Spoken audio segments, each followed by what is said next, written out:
Bonjour à tous et bienvenue dans la suite de cette formation ChatGPT, le modèle de langage intelligent qui va vous permettre de monter en compétences dans plusieurs domaines tels que l'informatique, la programmation, la culture générale, les mathématiques et bien plus encore. Nous avons donc passé en revue un grand nombre de cadres de questions spécifiques. Et à présent, il est question de passer à autre chose. J'aimerais donc vous parler de deux cadres très efficaces et généreux également.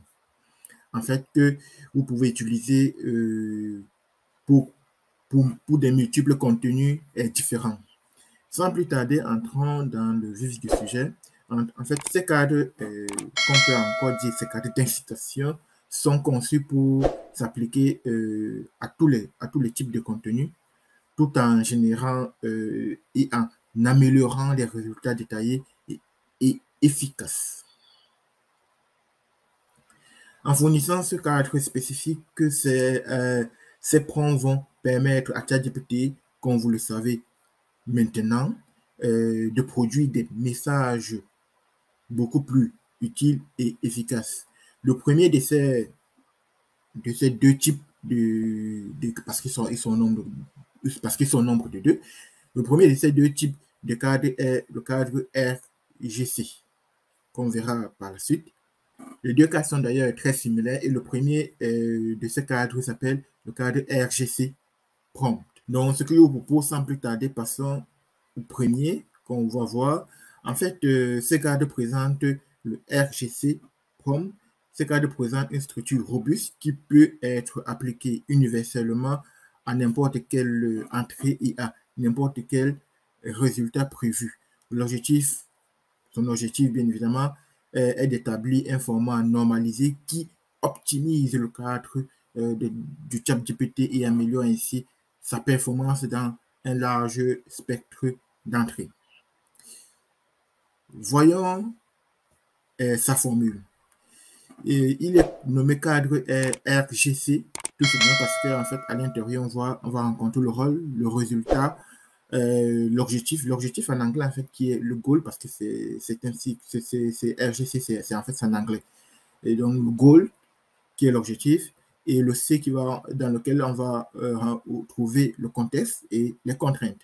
Le rôle, en fait, c'est un persona qu'on va attribuer à ChatGPT. On va demander d'agir en tant que, on verra ça tout à l'heure dans l'exemple. Le résultat, en fait, le résultat, c'est le résultat souhaité. Le but, c'est le but du résultat. Voilà. Et le contexte, c'est pour situer dans quel contexte il s'agit, qui, quoi, où et comment. Voilà, toutes ces questions qui permettent de définir le contexte et permet d'orienter la réponse. Et puis, il y a les contraintes. Les contraintes, tout simplement, ici, là, c'est dit, par exemple, que moi, je veux une réponse de 200 mots, je veux une réponse de 300 mots, ou alors je veux une réponse qui est quelque chose qui se situe entre telle date et telle date. Voilà, on essaye un peu de le canaliser. Voilà, ça, ce sont des contraintes. Maintenant, voici l'exemple, du moins, l'exemple de le premier, c'est la formulation. On va dire, vous êtes un expert, on attribue le rôle, créer un résultat, créer entre la couleur du résultat, l'objectif est l'objectif final. Le contenu est destiné, là on va créer maintenant le contexte. Donc on va situer pour qui, voilà, et où. Vos directives en matière de rédaction sont, on va donner les directives, on va dire c'est 200 mots, c'est 300 mots, et bien plus encore. Voilà. Voilà. Maintenant, prenons le premier exemple ici, là, qui est le deuxième point, qui est, vous êtes un expert en marketing, créez 5 courriels se terminant par un appel à action. L'objectif est d'augmenter les ventes de mon produit. Les courriels sont destinés à mon public d'entrepreneurs en ligne. Ils doivent être conviviaux et compter moins de 200 mots. Voilà donc un exemple tout fait que vous pouvez utiliser. Il y a et ce n'est pas du hasard, c'est bien.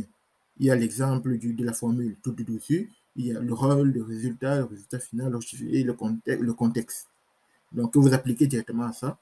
Et vous pouvez également prendre ça et appliquer dans d'autres domaines.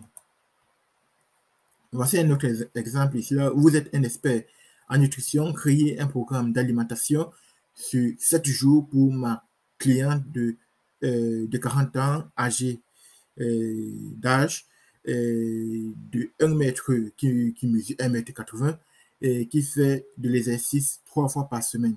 3 fois par semaine, l'objectif est qu'elle perde 1 kg de graisse par semaine en tant que en étant en déficit calorifique et en mangeant la bonne quantité de glucides, de sucre et de protéines.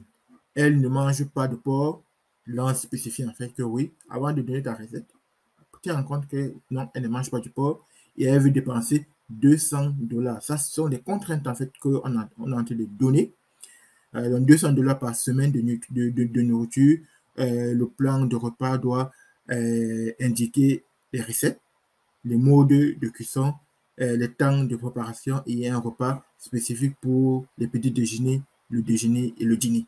Voilà donc un exemple très concret qu'on a vu et qui peut être utilisé, que vous pouvez réutiliser de votre côté et obtenir des résultats vraiment très pertinents. Comme par exemple le premier où on demande d'écrire 5 courriels, mais concrètement, ça fait augmenter le chiffre d'affaires. Voilà. Et le deuxième ici, là, pour quelqu'un qui veut perdre du poids, ça reste également très, très efficace.